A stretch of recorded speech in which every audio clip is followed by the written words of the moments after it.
садов в этом городе так много, как ни в одном городе мира.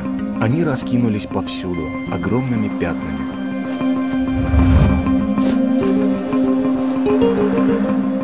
Так было задумано, так было загадано, так было предрешено. Зеленый город мечты. Рукотворный мир, который построили люди.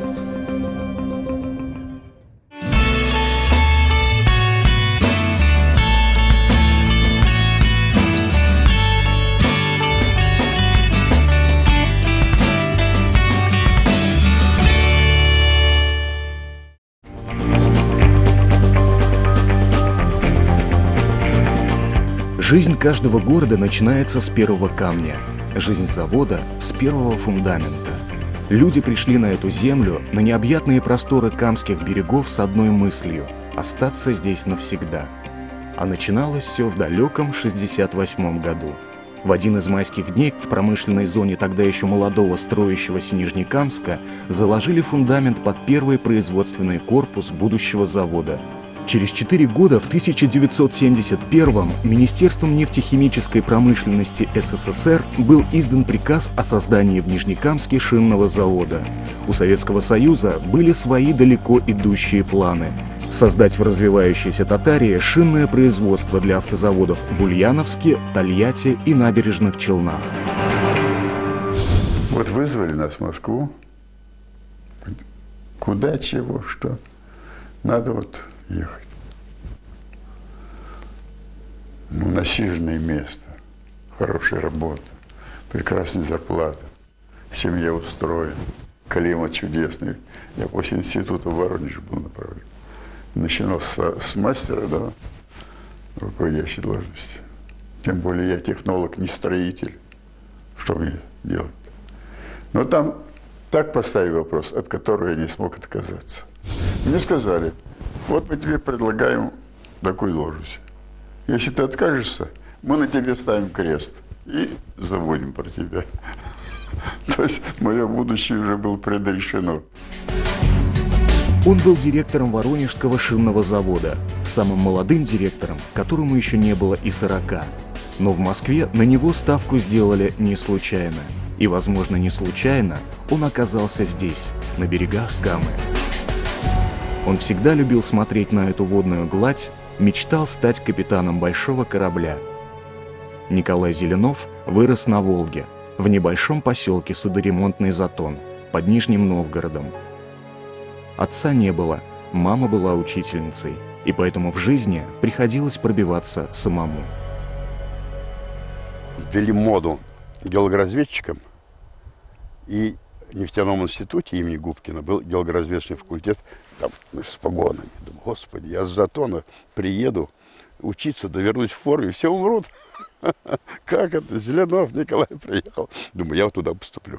Нелепый случай, я не прихожу по конкурсу, и мне предлагают на технологический факультет по переработке нефти. Я говорю, нет, я хочу быть геологоразведчиком, я не буду в этом институте. И я, значит, шел, думаю, ну, неудобно идти домой, приезжать, не поступивши. Смотрю, институт тонкохимической технологии. Общежитие там есть, стипендии есть. У меня отметки прекрасные были, 5 там.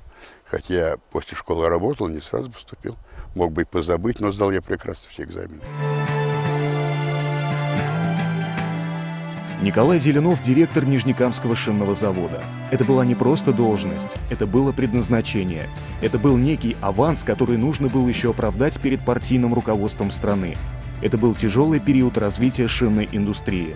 Строятся заводы, нужна отдача. Планы нереальные. Проектную мощность нужно было освоить за 3 года. Для Татарии срок сужают до 1. Такой ответственности боятся все. Но судьба Зеленова была уже предрешена Москвой. Никаких поблажек, никаких отсрочек, никаких отговорок. Это то же самое, что начать жить заново, с первого камня, с первого фундамента. В один прекрасный день начальник главшинпрома Жеребцов говорит: Николай, ты поправь давай воротничок, все. Смотри, вот сидит здоровая такая делегация, незнакомые люди, но представительные. Начали задавать вопросы. Кто, откуда. Причем такие короткие вопросы, еще короче ответы. Ну, там пару шуток прошло.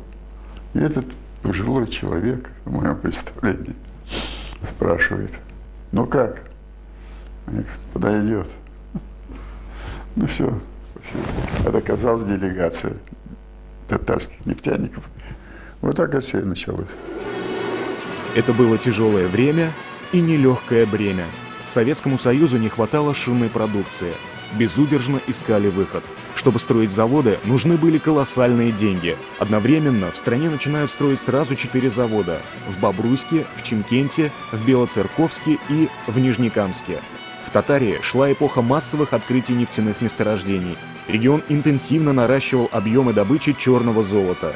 Татарию уже выдвинули в число наиболее богатых нефтью районов Волги и Урала.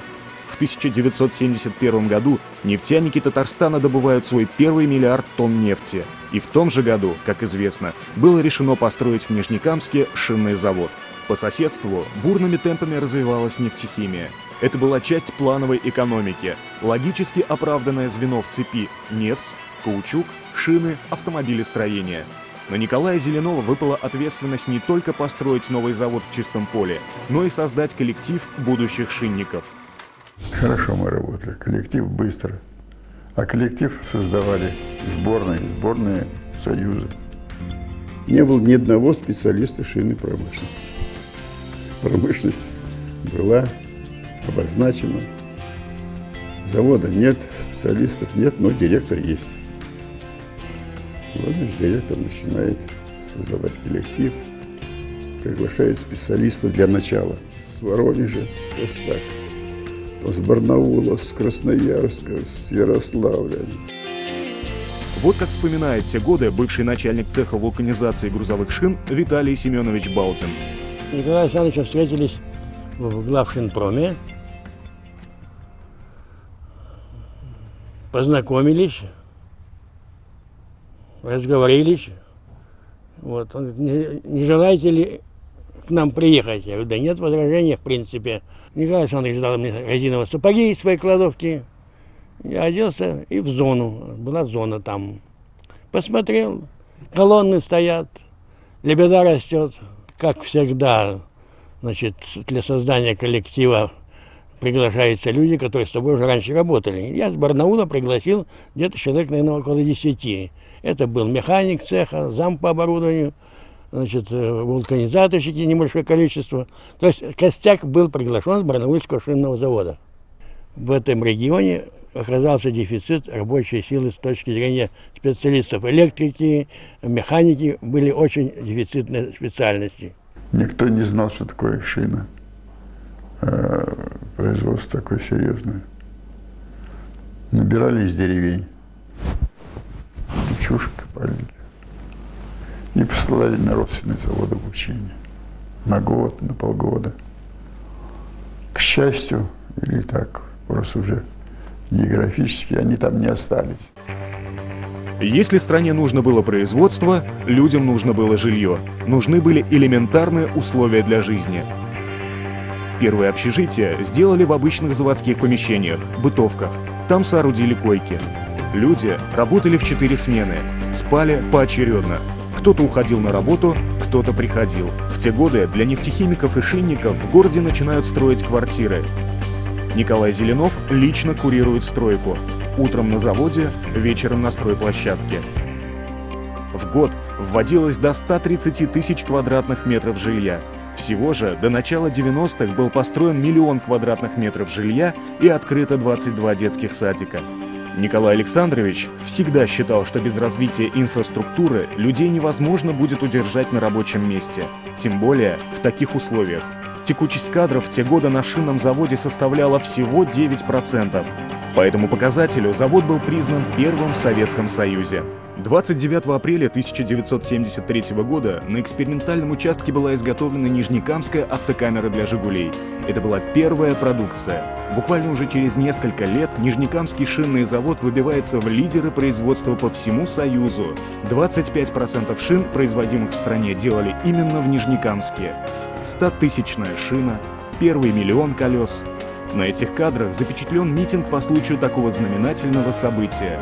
Многие до сих пор говорят, это все было сделано именно благодаря Николаю Зеленову. Люди его уважают и ценят до сих пор за многое. И не только за то, что он был руководителем. Для них он был лидер, человек, за которым стоял целый город на Каме. Раннее утро, первая смена, время где-то было 6:30. Мы, значит, с наставником возвращаемся с бензораздачи, идем к себе на участок, и навстречу нам идет мужчина. Идет, добро так улыбается, протягивает руку моему наставнику, потом мне здороваемся, спрашивает, как дела, как что. И смотрит на учителя и говорит: ученика готовишь? Он говорит: да. Пожелал нам удачи и пошел дальше по цехам. Мы с наставником тоже пошли на свой сборочный участок. Идем, я его спрашиваю, говорю: Володя, а что за мужчина? А он мне говорит: ты что, это же, говорит, директор завода Зеленов Николай Александрович. Обучение у него было очень простое. Во-первых, он задавал очень точный, очень правильный вопрос, которые подчеркивали его высочайший профессионализм. И он требовал от нас этого высочайшего профессионализма. Всегда требовалось, волей-неволей ты это понимал, одно из главных требований: не ври, потому что все можно было простить ошибки, можно было простить какие-то промахи, не прощалось вранье, потому что неправильная информация, неправильное решение, усугубление ситуации.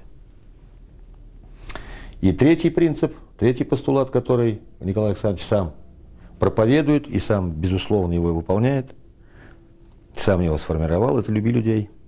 Николай Александрович, как руководитель, имел терпение, имел систему своей подготовки кадров. Вот он никогда ни на кого не повышал голоса. Он даже, мне кажется, он даже не умел говорить на высоких тонах.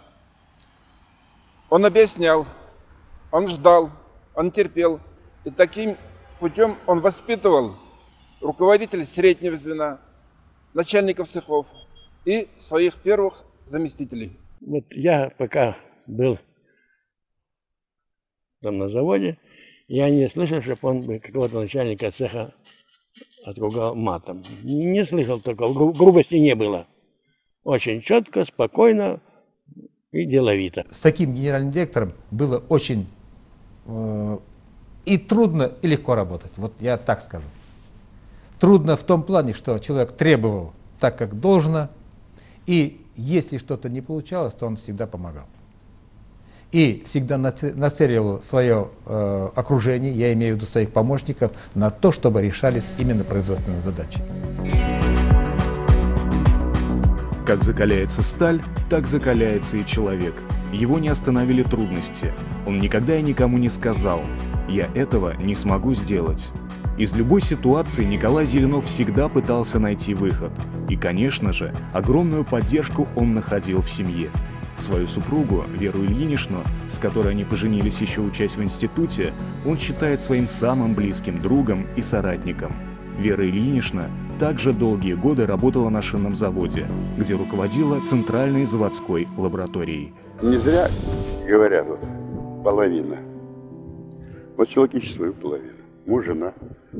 Не одна сатана, но половина одна, половина другая. Ну как вот может, только у Ленина на половину мозгов была плохая, другая хорошая. Если ты хорош, то и жена должна быть хорошей.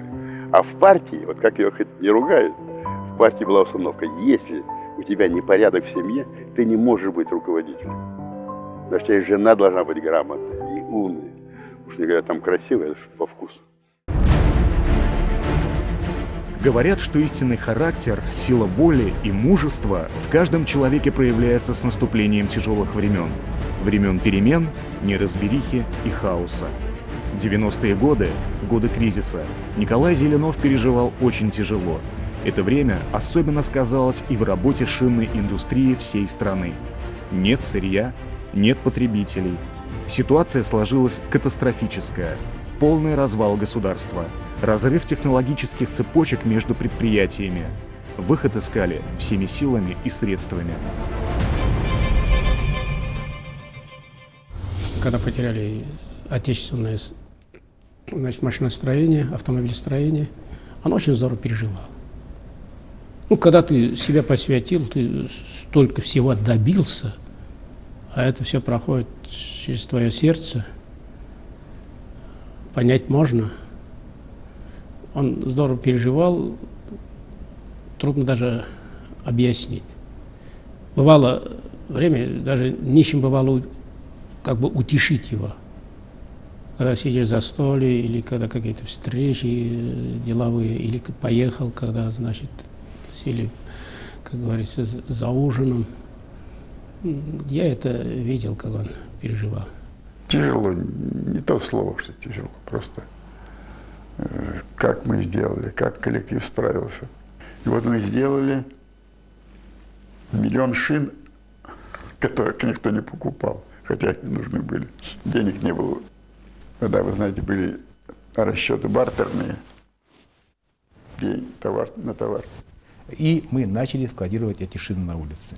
И, наверное, вот здесь вот проявилось качество Николая Александровича немножко предвидеть и немножко разруливать ситуацию в таком плане, чтобы, значит, был запас немножко прочности. Сбыта продукции не было, весь завод был завален покрышками, но он одно говорил: товарищи, все уйдет, все продадим. Его слова оправдались. Естественно, потом и спрос был, и мы немножко начали вот эту продукцию продавать, и вот это нам позволило продержаться вот эти кризисные моменты. Сегодня, вспоминая это тяжелое время, Николай Зеленов уверен, что Татарстану повезло с руководителями. Только грамотная политика руководства республики помогла преодолеть кризис с минимальными потерями. Уже в наше время, при непосредственном участии Николая Зеленова, в Нижнекамске совместно с немецкой компанией «Континенталь» было построено еще одно новое производство – завод цельнометаллокордных шин. Это одно из лучших производств в мире, выпускающих шины для грузовых автомобилей. Сегодня каждый третий автовладелец в России пользуется шинами марки «Кама» и «Кама Евро». Бренд «Кама», кстати, придумал сам Николай Александрович. В те годы, когда строился Нижнекамск, город, Нижнекамск нефтехим, Нижнекамск шина, это то, чем мы сегодня гордимся и говорим, это крупнейшее производство, конкурентоспособное, значит, не только в России и в Европе. Это прежде всего труд плеяды тех прекрасных кадров. Мы брали пример с них. Я должен сказать, что Николай Васильевич Лимаев строил Нижнекамск нефтехим, Евгений Никифорович Королев, это выдающийся строитель, потом Беляев Владимир Павлович и такие руководители партийных органов, как Наиль Хавивович Юсупов, потом Ильдус Харич Садыков. Не знаю, такое удачное сочетание вот этих великих руководителей, не побоюсь я этого слова. Потому что за короткий срок построить город и производство, и который она является сегодня конкурентоспособным, конечно, вечная им благодарность, я бы так сказал. Меня награждали вот орденом, самым высоким орденом за заслуги перед Республикой Татарстан, президент. Я единственный человек, который был награжден от жителей Нижнекамска. Обычно говорят благодарственные такие речи, пышные, как начиналось, о чем мы мечтали, как мы добились, благодарить партию, правительство, начальников, коллективы. А я сказал вот так: нам поручили, и мы выполнили. Если поручат еще, мы еще выполним. И мы считаемся как бы основатели, отцы города.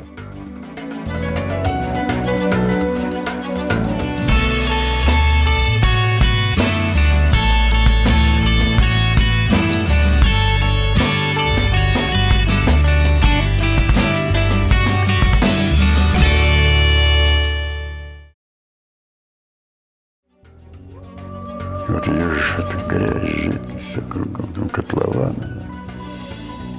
И вот думаю, неужели наступит такой момент, что я смогу по заводу пойти в ботинках.